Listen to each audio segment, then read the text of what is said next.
and welcome to my channel. My name is Lynn and today I'm going to be making this triple slider card featuring a stamp and die set called Treat Yourself from Fawn. This was provided to me by the White Rose Crafts company, and they have an amazing shop that has lots of brands that are sourced worldwide. So many of those brands might be hard to find here in the US, but they actually ship out of the US. So that's pretty amazing for me anyways, since I live in the US. So it's kind of nice to get some of these brands much quicker than ordering from a retailer overseas. So I'm going to start off with this panel here that has been cut to 5.5 wide by 1 7/8 of an inch tall. And I've already given myself 3 pencil marks that are gonna sort of be the positions for where my ice cream tubs are. So I've marked it at 1 3/8, 2 7/8, and around, I think, 4 3/8. Or no, 4 1/4. And but you can space that however you like. The slot die that I'm using here is 1.5 inches long. When I started to make this card, I was really just winging it using some scraps that I have and the shortest slot die that I have. In the end, it worked out, but if I were to make this card over again, I would maybe either create a sort of a longer slot, or maybe position this mechanism a little bit higher up so that the lid can actually open more and reveal more of the spoon that's inside. Okay, so this is the other part of the pull tab mechanism. I just use a 3/4 inch punch to punch out these little discs. And I have one full circle, and then I have 2 half circles. So the half circles are full circles folded in half, and I've only glued down half of it to that bottom circle disc. So when you open it up, this is how it'll look like. Kind of like an upside down coffee table, or if you pinch those 2 little flaps together, a little thumbtack, for example. So I've got 3 of these. And then I will have, for each of these 3 slider pieces, I'll have another full circle. So in total, for each slider that you want, you need 4 discs. 1 to go on the bottom, 2 to create this little flap that slots through your mechanism sliding track here. And then I'm going to put glue on those flaps, and the 4th disc will be glued right on top. So now you'll have this piece that can easily slide up and down along this track. So you can see here, you just want to pinch those 2 half circles closed, slot it through or feed it through your slider track. And then when you have that through to the other side, you just need to fold down your flap and put liquid or whatever adhesive you want to use.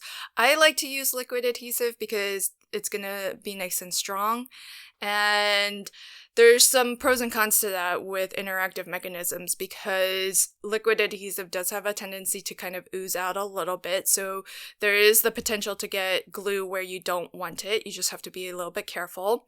But the pro of using it, and the reason why I like to use it, is because it's super strong.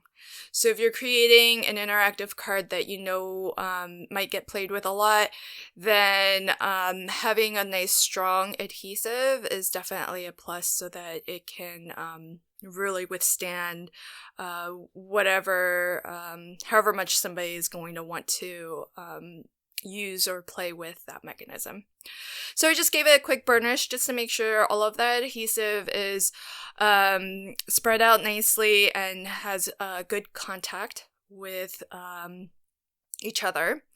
And I'm using heavyweight 120-pound cardstock for all of these pieces here. This piece here is 1 inch wide, and it's just a piece of scrap. So I'll cut this down to length as I measure it out here. I am making a USA 2 size card, so it's 4 1/4 by 5 1/2, but this will be landscape top folding.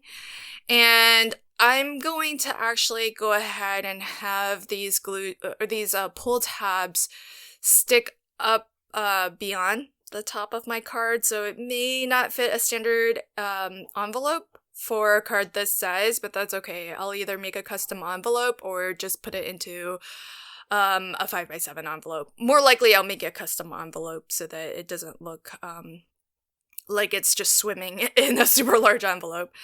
So I'll go ahead and adhere these to that sliding disc that we made earlier. And I just put some glue just on the disc because you don't want glue anywhere that might inhibit the movement of those discs along the track. Here I'm using my low profile foam sheets to cut down some foam strips that I will use to adhere the mechanism to my card base. This low profile foam I bought with this specific purpose in mind, though I do use it for other reasons, but it's only 1 millimeter thick. And it's great for cards like these where I don't need a lot of height where I'm using this. I just need a little bit of clearance, a little bit of space so that my pull tabs can actually move. And that there isn't a lot of friction against them with cardstock butting up right against them. So that's the main reason I like this low profile foam. And here I'm just making it a little bit easier to see where I've placed that foam because everything's white on white. So the red that you see, those are the strips of low profile foam that I've placed. If you don't have low profile foam, that's okay. You can use your regular foam strips or whatever you have because the main thing is to just get a little bit of height there so that these pull tabs can move easily. And but I will say the other reason why I like using this low profile foam is because I'm going to need another layer of it on the other side. And so once I have 2 thicknesses worth of foam, if I were to use my regular foam, which is 2 to 3 times thicker than this low profile foam that I have, it may have a tendency to require extra postage because of the thickness. So here in this case, with 2 thicknesses of this foam sheet, it's even less than my regular foam. So 1 layer of my regular foam. So that is one of the reasons why I looked for this product specifically and have really enjoyed using it. So here I have placed some more of that low profile foam on the top portion of my card. So my mechanism is already stuck down. This is the top portion. And again, I'm highlighting where I've placed the foam. It basically mimics or matches where I placed the foam on the mechanism. But the reason why this is here is 1, it's going to provide a track for the pull tab to slide against. And this is why you don't want that foam to inhibit the movement of these pull tabs, but they are nice for creating a track so that when the recipient pulls on the tab, it'll pull in a straight line. And the second reason is because I'm going to attach the my decorative pattern paper to the top portion of this. And when I do that, I by having the foam there, that paper will be at the same level as my mechanism. So it kind of makes everything nice and flush.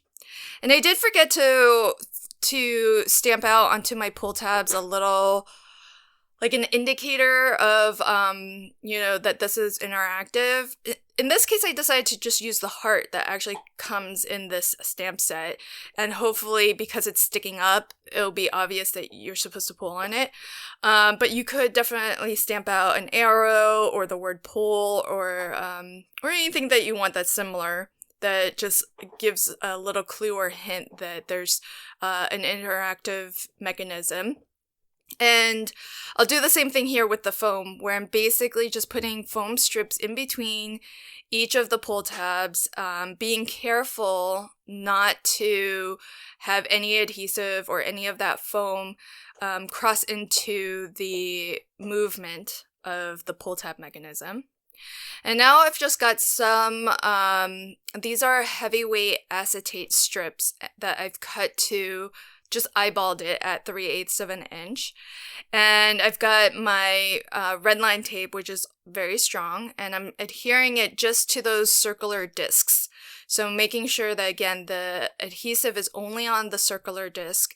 That way, everything moves nice and smoothly. And then I'm just folding this acetate stand down. And it's going to fold right over my solid color cardstock. And that way I can sort of hide the fact, I mean, you see the shine of the acetate a little bit, so you can still kind of see it, but it's less obvious than if you were to use white cardstock. And I'm using that very same low profile foam just to cut very thin strips so that I can attach my ice cream pints onto my blue cardstock here. But as you can see, the acetate is actually in between, and it goes behind my ice cream tub. And I have another piece of low profile foam that I'm going to attach the lid to. And that way the lid, because it's on foam, it's going to come over the top of the ice cream. And the spoon I'm going to attach will be attached to the acetate stand directly, so that it goes behind the ice cream tub. And that way you don't see it until you pull on the pull tab to lift the ice cream lid up. And that's why when I put the foam onto my ice cream tubs, I only put foam on the two sides, leaving the center free and clear, so that the spoon can actually, there's room for the spoon to slot in behind there. And so you'll see me do that again with the next two. I've got that thin low profile foam. It's about, I cut it to maybe 1/8 of an inch wide, and I'm attaching it so that my acetate stand fits in between those two foam strips. And when I go to attach my ice cream tub lid, that's going to go onto a piece of foam. When I go to attach my spoons, that will get attached directly to the acetate stand. And I've left the acetate stand to be long, so when it's fully closed, it actually, you saw me trim it off at the bottom of the card. That's so that this whole acetate stand stays more or less in place. Like, it won't pop out in front of the ice cream tub. It'll always stay behind the ice cream tub.